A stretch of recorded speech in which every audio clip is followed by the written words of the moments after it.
رسول اکرم صلی اللہ علیہ وآلہ وسلم جب ہجرت کر کے مدینہ پہنچے نا تو سب سے جو اہم کام تھے ان میں سے سب سے پہلے آپ نے مسجد تعمیر کی تاکہ مسلمان 5 وقت اکٹھے ہو جائیں، نماز با جماعت ادا کریں اور اپنے مسائل پہ غور و فکر کریں۔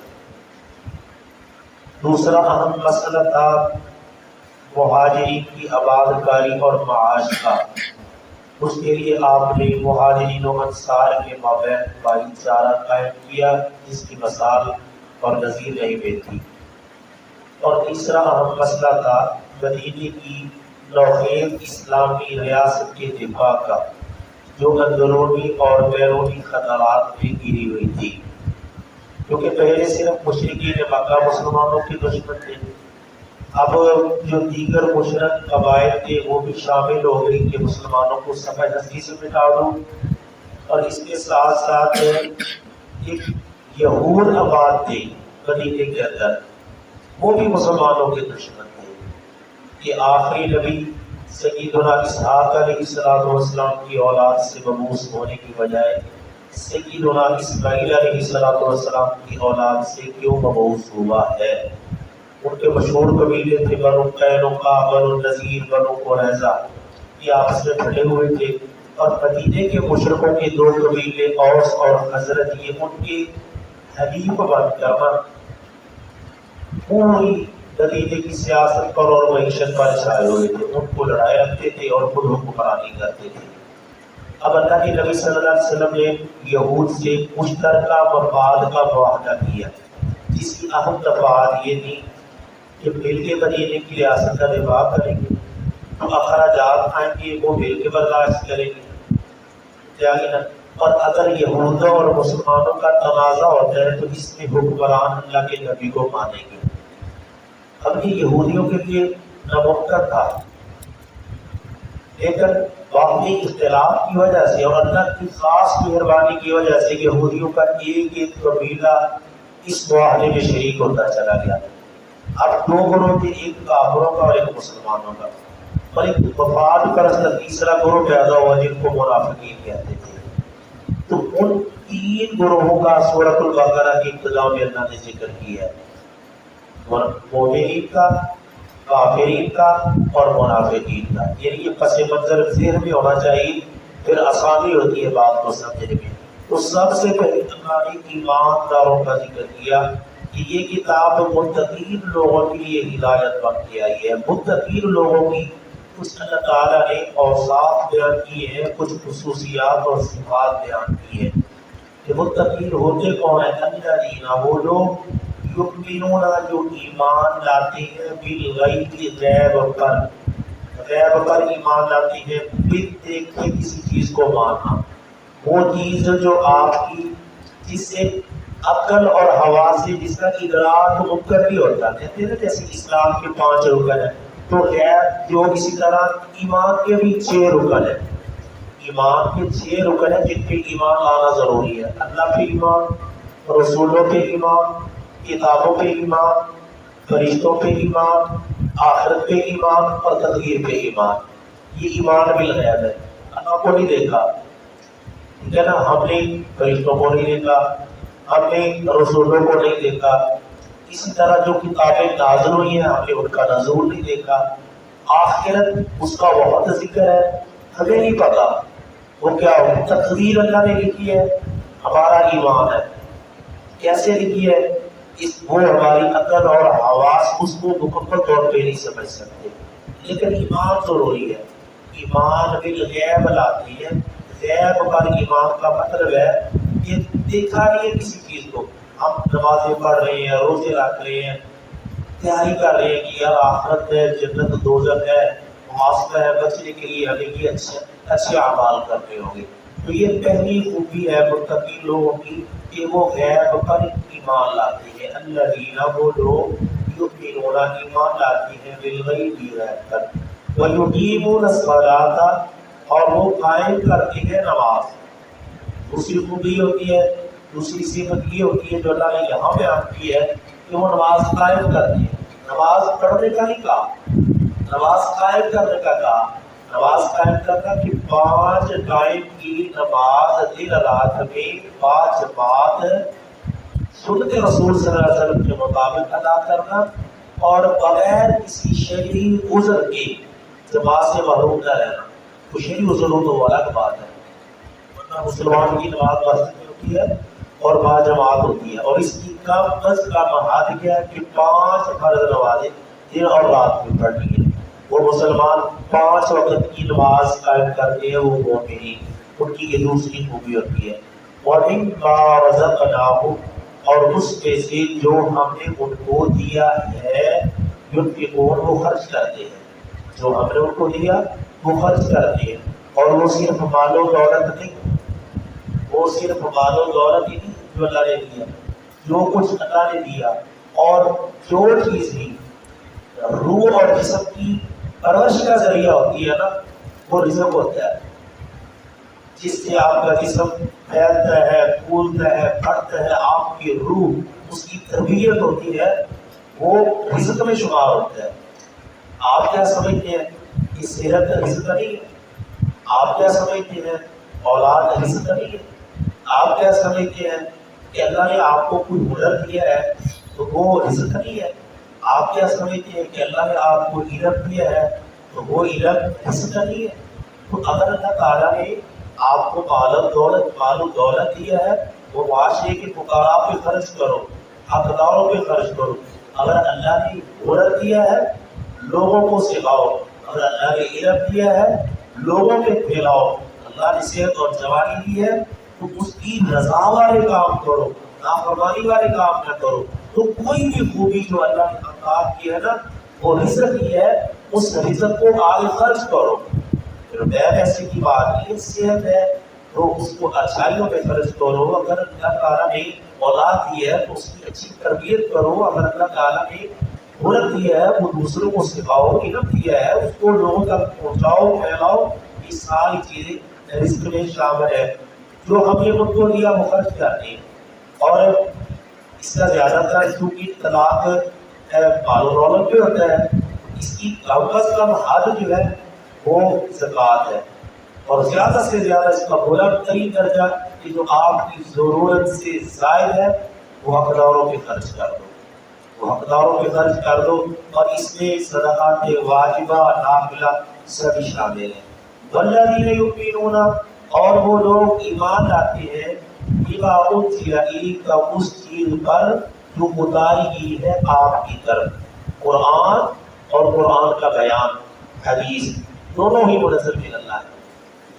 جو آپ کی طرف اتاری گئی قرآن کی شکل میں اس کو بھی مانتے ہیں، حدیث کو بھی مانتے ہیں. کہتے ہیں قرآن کو مانتے ہیں، قرآن میں کوئی شک ہی نہیں ہے. یہ حدیث کو جب تک تسلیم نہیں کریں گے آپ قرآن کی حقانیت کو سمجھ ہی نہیں سکتے.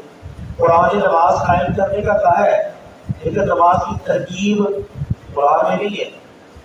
قیام میں کیا پڑھنا ہے، رکوع میں کیا پڑھنا ہے، سجدے میں کیا پڑھنا ہے، دو سجدوں کے مابین کیا پڑھنا ہے، یہ سجدہ سہو کیسے کرنا ہے، سجدہ استراحت کیسے کرنا ہے، ساری چیزیں جو ترکیب، کیفیت، طریقہ، اوقات نماز کی، وہ تو حدیث میں بتا ہے. قرآن یہ تو کہتا ہے کہ زکوٰۃ دو، مگر اشیاء کا جو نصاب بنایا ہے نا وہ حدیث میں بنایا ہے.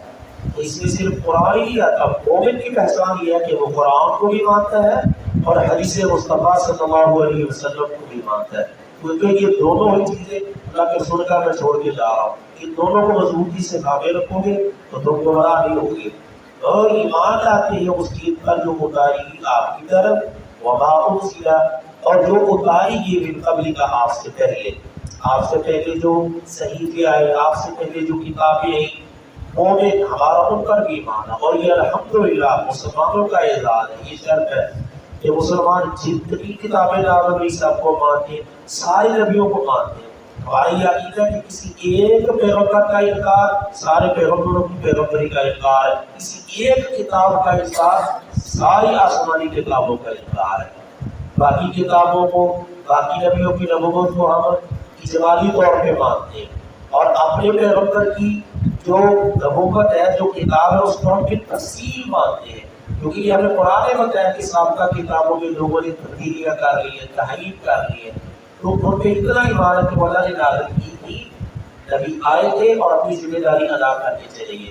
اب جو عمل ہوگا وہ رسول کائنات صلی اللہ علیہ وسلم کی شریعت پر بھی ہوگا، اور یہاں سے مسئلہ ختم نبوت کی ثابت ہوتا ہے کہ اللہ تعالیٰ نے کہا کہ مومنوں کی صفت یہ ہے کہ جو آپ کی طرف اتارا گیا اس پر بھی ایمان لاتے ہیں، اور جو آپ سے پہلے اتارا گیا اس پر بھی ایمان لاتے ہیں، لیکن یہ نہیں کہا کہ جو آپ کے بعد اتارا جائے گا اس پر بھی ایمان لائیں گے، کیونکہ آپ کے بعد نہ کوئی نبی آنا تھا، نہ کوئی کتاب نازل ہونی تھی، اس لیے اللہ نے بعد کا تذکرہ ہی نہیں کیا، بعد ہی کا کہیں نہیں کہا۔ آپ پر نازل ہونے والی وحی کو مانتے ہیں، آپ سے پہلے جو وحی نازل ہوئی اس کو مانتے ہیں، اور بعد والی کا ذکر کیا ہی نہیں، کیونکہ آپ پر نبوت ختم ہے، اللہ کے نبی آخری پیغمبر ہے اور یہ کتاب آخری کتاب ہے، آپ سید الرسل ہیں، اور یہ کتاب ہم کھول کے بیٹھے ہیں جس کو سمجھیں یہ سید الکتب کی کتاب ہے، اس پر آسمانی وحی ختم ہو چکی ہے، اس لیے رسول اللہ صلی اللہ علیہ وسلم کے بعد جو بھی نبوت کا دعویٰ کرتا ہے اس کو ہم کذاب سمجھتے ہیں، دجال سمجھتے ہیں، دھوکہ سمجھتے ہیں، اور ہم کسی جھوٹے نبی کی ختم نبوت کی دلیل ماننے والے کو بھی مسلمان نہیں سمجھتے۔ وبالآخرۃ ھم یوقنون، اور آخرت پر وہ یقین رکھتے ہیں، وہ یہ سیکھتے ہیں، ایمان غیب پر ہو، نماز کی پابندی، تیسرے نمبر پہ جو اللہ نے دی ہے نعمت اس کو خرچ کرنا، چوتھے نمبر پہ جو آپ پر اتارا گیا اور آپ سے پہلے اتارا گیا اس پہ ایمان، اور پانچویں نمبر پہ آخرت پر ایمان۔ آخرت کا لفظ بڑی جامع اصطلاح ہے، اس پہ بڑے عقائد شامل ہیں۔ ایک تو یہ کہ انسان کا کلیت کبھی خاتمہ نہیں ہوتا، بلکہ مرنے کے بعد اس کو زندگی لیتی ہے، جیسے برزخ کی زندگی ہے، اور اس کا حساب کتاب ہوتا ہے۔ غیر ذمہ دارانہ زندگی گزارنے کے لیے انسان کو اللہ نے پیدا نہیں کیا، اس کے اعمال کا محاسبہ ہونا ہے۔ آخرت کی فکر کرو کہ میں ایسے نہیں آیا کہ صبح ہوگی شام ہوگی تو پیر ہوگی، کھا لیا پی لیا سو لیا مرضی سے زندگی گزار لی، بلکہ میں کچھ احکامات کا پابند ہوں اور ان پہ عمل کر کے جاؤں گا تو پھر میری آخرت بہتر ہوگی۔ اور یہ عقیدہ بھی آخرت میں ہی شامل ہے کہ یہ جہان اور یہ نظام ختم ہوگا، پھر اللہ تعالیٰ ایک اور نظام قائم کریں گے، وہ بھی محاسبہ ختم ہوتا ہے۔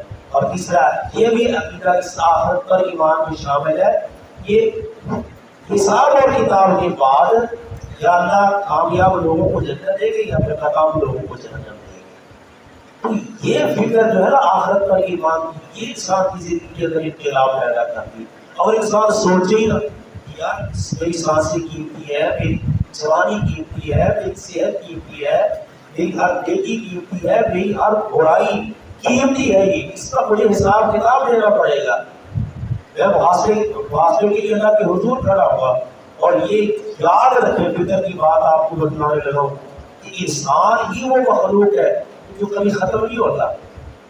مر گیا چلا گیا، وہ مر جاتے ہیں ہماری نگاہوں سے، ماں کے پیٹ سے آئے ہمیں نہیں پتا، ادھر ہے ہم چلے جائیں گے، جو مر گئے وہ ہماری نظروں سے اوجھل ہوگی، لیکن وہ اگلے جہان میں زندہ ہے، برزخ میں، برزخ کی زندگی ان کو جزا سلام مل رہی ہے، سمجھائیے نا، یہ کبھی ختم نہیں ہوگا انسان، پھر آگے محشر ہو جائے گا، اللہ اٹھانے کے قبروں سے وہاں برزخ کی زندگی سے نکال کے اللہ محشر کی زندگی میں لے جائیں گے، ٹھیک ہے، پھر وہاں اللہ حساب کتاب لیں گے، پھر اللہ ہمیں یہ جنت دے گی یا جہنم دے گی، تو کبھی ہم ختم نہیں ہوں گے، کبھی ختم نہیں ہوں گے، جس زندگی نے کبھی ختم ہی نہیں ہونا، بلکہ ایک مرحلے سے دوسرے مرحلے میں داخل ہو جانا ہے، اور جس کا اینڈ اور انجام یا بہت اچھا ہے یا بہت برا ہے۔